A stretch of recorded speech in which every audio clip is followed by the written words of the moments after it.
Hello kids, today we are going to learn alphabets. A for apple,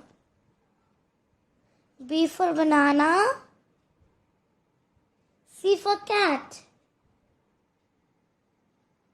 D for dog, E for elephant,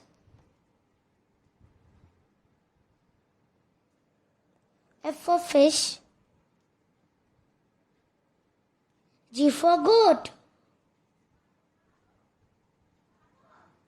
H for hen,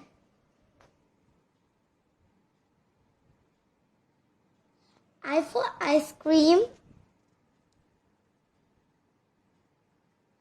L for lion,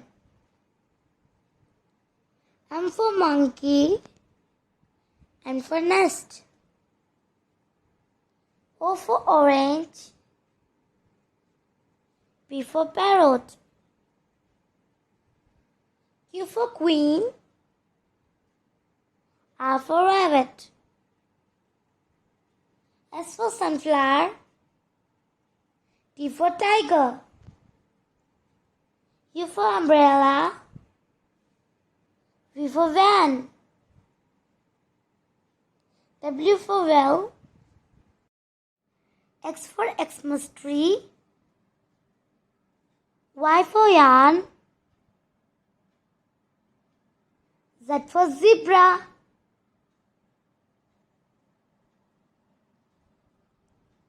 Thanks for watching our video. Please like, subscribe and share. Bye bye. Meet in next video.